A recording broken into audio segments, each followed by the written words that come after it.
राम राम जी, मैं प्रवीण उड़ान आज अपने साथ मौजूद हैं हरियाणा स्टाफ सिलेक्शन कमीशन के मौजूदा मेंबर श्रीमान भोपाल जी खदरी। इन आप बहुत सारे प्रश्न करांगे। बालका के मन में जो सवाल है सिलेबस के हैं, पैटर्न के हैं, कैलेंडर के हैं या पेपर कब होगा, इन सारे विषयों को लेकर सर से आप बात करांगे। बहुत बहुत स्वागत है सर। Thank you. उड़ान के सभी दर्शकों को मेरा नमस्कार जी। सबसे पहला प्रश्न है जी, जैसे हरियाणा के जो पेपर हैं उनका कोई निश्चित पैटर्न नहीं है। जैसे आप पंजाब की बात करें, यूपी की बात करें, राजस्थान की बात करें, इनमें सबसे पहली चीज़ क्या पैटर्न है बाकायदा कि 1857 की क्रांति में तो प्रश्न आओगा तो वो टॉपिक में दिया जाएगा। HSSC में ऐसा क्यों नहीं है जी? ऐसा नहीं है कि पैटर्न नहीं है, पैटर्न है। और उसमें जब एग्ज़ाम होता है उससे पहले ही HSSC की तरफ से क्राइटेरिया बता दिया जाता है कि 15 क्वेश्चन इस रिलेटेड सब्जेक्ट से आएंगे, इतने रीजनिंग के आएंगे, इतने जनरल नॉलेज के आएंगे। तो ये पैटर्न है और सभी स्टेट्स का अब अलग अलग पैटर्न है अपना। हरियाणा ने जो जिस तरह का ड्राफ्ट किया हुआ है हम उसी तरह से एग्ज़ाम कराते हैं जी। दूसरा एक चीज़ है जैसे कि कैलेंडर को लेके बहुत मांग रहा हुआ कि जैसे UPSC के कैलेंडर हैं कि SSC कैलेंडर तय करती है कि इस दिन पेपर होगा, इस दिन सारी चीज़ें होगी। हरियाणा में भी एक साल का कैलेंडर बनना चाहिए। हाँ, ये बहुत अच्छा सुझाव है और इस दिशा में हम काम कर रहे हैं कि कैलेंडर बने और एडवर्टाइजमेंट वाले दिन ही हम ये बताएं कि रिटन एग्ज़ाम इसका तब होगा, इसकी डॉक्यूमेंट वेरिफिकेशन तब होगी, जिसमें इंटरव्यू है उसका इंटरव्यू कब होगा। वैसे तो ज़्यादातर पोस्टें अब ऐसी हैं जिनमें हरियाणा सरकार ने इंटरव्यू ही ख़त्म कर दिया है जी। एक जैसे अभी पीछे क्लरिकल का पेपर हुआ था, 4800 के समथिंग पोस्ट थी। उनमें सबसे बड़ी समस्या क्या देखी गई कि वो क्वालिफिकेशन उसकी 10+2 थी, लेकिन उसमें जो क्वेश्चन पूछे गए थे जैसे मैथ के क्वेश्चन थे बहुत हार्ड थे, वो BA लेवल के पूछे गए थे या MSc लेवल के पूछे गए थे। उसको लेकर भी कुछ ऐसा हो कि बच्चे या तो बोर्ड पहले से डिसाइड कर दे कि BA लेवल तक के क्वेश्चन पूछे जाएंगे, बच्चों में कन्फ्यूजन रहती है। इस बारे में क्या कहना है आपका जी? हमारा जो एग्जामिनर है वो एक पैनल होता है, लगभग 2 या 3 लोगों की टीम है जो एग्ज़ाम के लिए पेपर तैयार करती है और वही डिफ़िकल्टी लेवल तय करती है कि कितना आसान या कितना डिफ़िकल्ट पेपर देना है। अगर डिफ़िकल्ट लेवल जो बच्चों की मांग है वो कम होगा तो कई बार क्या होगा, जैसे 15,000 पोस्टें हैं तो 20,000 लोग ऐसे हो जाएंगे जिनके 100% नंबर आ जाएंगे। इंटरव्यू की व्यवस्था ख़त्म कर दी गई है तो सिलेक्शन का क्या जरिया होगा।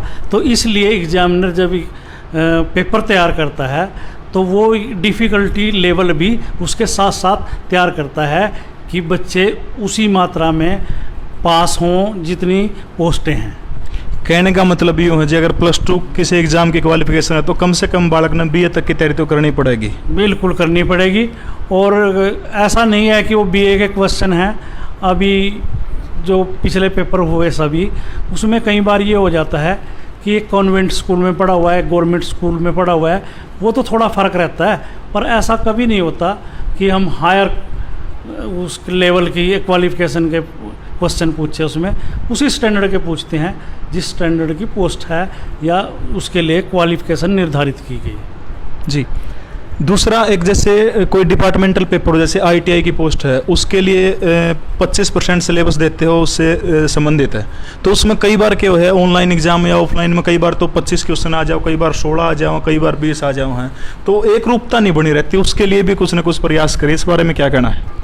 अभी हमने जवाब दिया कि हमारा पैटर्न कोई अभी वो निश्चित जो करता है वो एग्जामिनर करता है और उसमें सारे में ये देखते हैं कि औसत रूप क्या निकल के आ रहा है।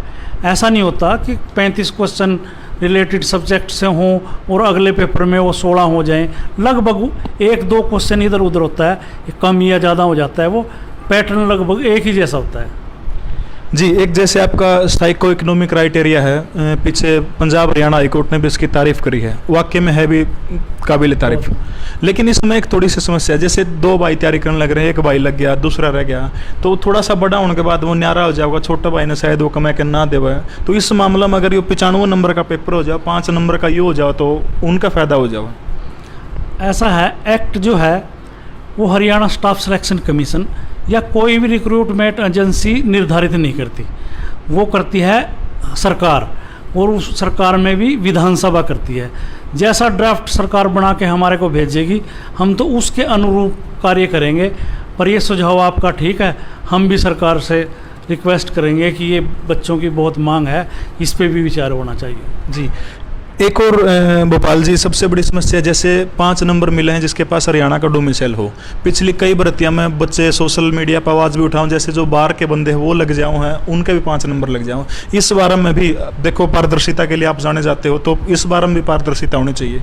नहीं, अब जो नया एक्ट आया है उसमें सारे जो बेनिफिट्स हैं, SC, BC, एक्स सर्विसमैन या 5 नंबर सोशो इकोनॉमिक्स के, फादरलेस, ऑर्फन, वो सब सिर्फ हरियाणा के वासियों को मिलेंगे। बाहर के निवासी को वो 5 नंबर या कोई भी बेनिफिट या कोई भी वेटेज अब नहीं मिलेगा। जी, अब सबसे आखिरी सवाल है, कोरोना महामारी चल रही है बहुत ज़्यादा, हमने भी अभी चेकअप करा के ऊपर आए हैं, तो सबसे बड़ा सवाल ये हो कि अब PTI का पेपर तो होने वाला है, उसके बाद जो पेपर जैसे ग्राम सेवक है, पटवारी, हरियाणा पुलिस, वो कब तक होगे, बालक तैयारी कब तक करें? क्योंकि CM साहब ने भी एक बार बयान दे दिया था कि 1 साल भर्ती नहीं होगी। इस बारे में कमीशन का या आपका क्या कहना है? हमने जो अपना अभी तक शेड्यूल जारी किया है वो कोविड को देखते हुए किया है, और भारत सरकार में भी गृह मंत्रालय की जो गाइडलाइंस हैं उनमें अभी ये है कि कोई एग्ज़ाम ना करवाया जाए। ये तो प्रतियोगिता परीक्षाएं हैं, नौकरी के लिए है। अभी तो सेक्शन जो कक्षाओं के एग्ज़ाम हैं वो भी सारे टाल दिए गए। रही बात PTI की, PTI में सुप्रीम कोर्ट का फैसला ये है कि लॉकडाउन हटने के 5 महीने के बाद ये भर्ती प्रक्रिया पूरी करनी है। तो उसमें PTI में तो हम एक उससे बंधे हुए हैं कि कोर्ट का जो जजमेंट है उसकी कंप्लेंस हमने करनी है, और वो भी सरकार के ऊपर आधारित है कि हमने 23 तारीख दी है। अगर सरकार कोई गाइडलाइन ये कहे कि नहीं अभी संभव नहीं है तो उस पर भी विचार किया जाएगा। वैसे 23 अगस्त को PTI का पेपर हम कोर्ट की जजमेंट के अनुरूप ले रहे हैं। तो बाकी पेपर रह गए, बालक का न क्या संदेश दोगे, कब तक हो उसका थोड़ा बहुत चांस हो, तैयारी करें, वो खाली बैठें, क्या करें? बहुत समस्या आ रही है, इस बारे में थोड़ा स्पष्ट जवाब दे दो तो बढ़िया रहो। स्पष्ट जवाब तो भारत सरकार की गाइडलाइन है, गृह मंत्रालय की गाइडलाइन, उसके अनुसार ही पेपर होंगे सब, ये निश्चित है। और जैसे स्वास्थ्य विभाग के जो एक्सपर्ट हैं, डॉक्टर्स हैं, वो भी ये कह रहे हैं कि ये सितंबर तक ये क्राइसिस जो कोरोना का है ये शायद ख़त्म हो जाए, और जैसे ये कोरोना क्राइसिस समाप्त होता है हमने सारी पोस्टों के कैंडिडेट की संख्या के अनुरूप सारा शेड्यूल लगभग हमने तय किया हुआ है। बहुत जल्दी होंगे, पर ये कोरोना क्राइसिस में के बाद ही होगा। जी, तो बच्चों खातर क्या संदेश आपका, बालकों खातर भाई कैसे तैयारी करें कि भाई निरुत्साहित ना हो, उनका संदेश देना चाहोगे आपकी ज़्यादा से ज़्यादा तैयारी करो भाई, ख़त्म होती क्योंकि उनके पास सुनहरा अवसर है, उस बारे में क्या कहना है आपका? बच्चों को मैं यही कहूँगा कि वो कोरोना क्राइसिस एक अवसर के रूप में लें और इस दौरान वो खूब तैयारी करें। जिसके लिए भी उन्होंने आवेदन किया है उसके लिए खूब तैयारी करें। पारदर्शिता, ईमानदारी जैसे सरकार ने पहले भर्ती की है वो करेगी, और मेरी शुभकामनाएं हैं उनके साथ। और हम तो ये आयोग का भी ये उद्देश्य है कि ज़्यादा से ज़्यादा नौकरियां दे के हम एक रिकॉर्ड बनाएं, और हमने अभी तक लगभग 70-75 हज़ार भरे भी हैं। इतने कम समय में कभी भी हरियाणा में इतने लोग सर्विस नहीं पा सके जितने इस आयोग ने किए हैं। बिल्कुल, बहुत बेहतरीन काम किया है जिस आयोग ने। अच्छा, एक D ग्रुप की लिस्ट कह रहे हैं, वेटिंग लिस्ट क्लियर कर दी, क्या एक और लिस्ट क्लियर हो उसका? इस बारे में भी बहुत सारे बच्चे पूछे हैं जी। वेटिंग लिस्ट का जो क्लियर होने का सवाल है वो विभाग के ऊपर डिपेंड करता है। विभाग लगभग 2 से 6 महीने तक ये रिपोर्ट देता है कि इतने लोगों ने ज्वाइन नहीं किया या इतने लोग नौकरी छोड़ के चले गए हैं। तो जैसे ही उनकी डिमांड आती है डिपार्टमेंट्स की, हम अगली लिस्ट जारी करते हैं। हम खुद लिस्ट जारी नहीं करते, जब हमारे पास डिमांड आ जाती है डिपार्टमेंट की तो हम वेटिंग तभी क्लियर करते हैं। और कोई जैसे पीछे 18,000 की D ग्रुप की बड़ी भर्ती निकाली थी, ऐसे कोई बड़ी भर्ती पाइपलाइन में हो इनके अलावा जो निकलनी हो?